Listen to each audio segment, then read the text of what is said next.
Hello YouTube, Herman Williams here again with another Money Smarts lesson. Let me ask you something. Are you enjoying the low interest rates that we're currently experiencing? Have you been able to take advantage of these low rates in any way to improve your finances? Maybe you refinanced your mortgage or perhaps bought a new home. You may have even been able to pay off some debt while rates have been low. But what about your savings? Have you seen your already low rate of return almost disappear completely? Yeah, unfortunately, low interest rates is a two-sided coin. Low rates are great if you're spending money on things such as a home, a car, or even credit card debt. That's what low rates are designed to do, stimulate spending to help boost the economy. But when it comes to the interest you're earning on your savings, not so much. So where do you park your money that you set aside for your emergency fund? Well, during times like these, you have to get a little creative in order to get the most out of your cash reserves. So today I'm going to give you a few tips on how to do that so that you can get the most you can from this two-headed monster known as interest rates. So stick around, I'll be right back.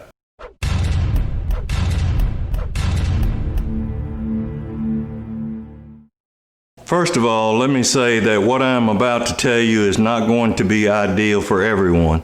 But if you can make it work for you, then you will be able to maximize your return on your savings, even when interest rates are low. Now, I am sure that you've all heard that when it comes to your investments, mainly speaking in terms of the stock market, that you need to diversify your portfolio, meaning you don't put all your eggs in one basket. Now, you do this with your investments mainly to minimize your risk, but it also has the effect of giving you a more stable, less volatile return on your investments. If you were to invest in just one stock, then all of your money is dependent upon the performance of that one stock. If the stock goes up by 10, 15, or maybe even 20%, that would be great, right? But what if that one stock goes down by 20% or more? You're probably not going to be a happy camper. That's why you diversify to minimize that risk, because not all stocks rise and fall at the same rate at the same time. Well, we can apply a similar principle of diversification to our savings when interest rates are low. The difference is with your stock portfolio, you may be giving up some upside potential in exchange for reduced risk. With our savings, we may need to give up some liquidity in exchange for a better weighted average return. So let's explore that a little further. Right now, the national average on regular savings accounts is a minuscule 0.06%. A high yield savings account, on the other hand, is currently averaging 0.8 to 0.91%. That's still less than 1%, but a lot better than the 0.06%. So what other options do you have? Well, you could also put your money in the CDs that pay a slightly higher rate. But that's also when you start giving up liquidity, because CDs require you to leave your money untouched for some specified period of time. And CDs pay different rates for different lengths of time. In general, the longer you are willing to leave your money untouched, the higher the interest rate. But what if we diversified our savings and used a combination of high yield savings account and CDs of various lengths, or a CD ladder as is commonly known? What would that return look like versus all of our eggs in the 0.06% basket? Currently, CD rates are averaging around 0.9% for a 6-month CD and about 1.4% for a 4-year CD. The rates are scaled up for the periods in between. So if we put half of our emergency fund into a high yield savings account and the other half into a CD ladder that ranges from 6 months to 4 years, using the numbers I just mentioned, we would have a weighted average return of around 1%. Now, I know 1% doesn't sound like much of a return, but two things to keep in mind here. First, this is our emergency fund, so we want our money to be safe. Well, safe doesn't pay much, and these accounts are FDIC insured, so they are pretty safe.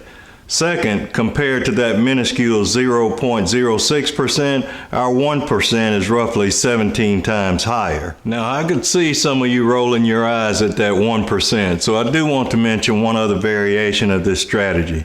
You could take a portion of 1/2 of your emergency fund and put it into a Roth IRA, assuming you qualify for one.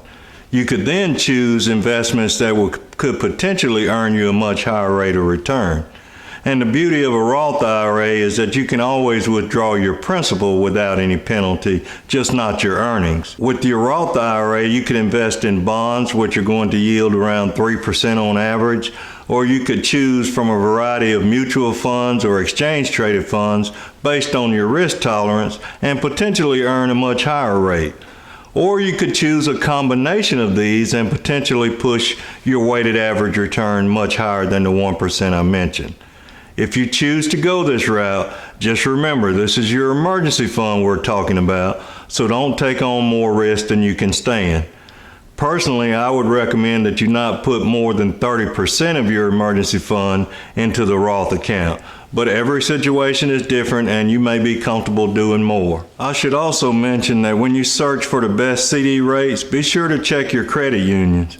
They're likely to have better rates because most credit unions are member-owned, and the interest they pay is like a dividend payment to its shareholders. Now, remember at the beginning I said that this strategy would not be ideal for everyone. If you are still working towards that initial emergency fund goal of $1,000, then you need to find the best high-yield savings account for you and park all of your money there. If you are in between the $1,000 initial goal and the 6 to 8 months worth of essential living expenses, which is the optimal goal, then you can use whatever variation of this strategy that best fits your situation. I want you to be able to reach all of your financial goals, but sometimes that requires you to think and behave differently when it comes to various aspects of your financial strategy. And you know what I always say, change your behaviors and you can change your life. So until next time, behave well.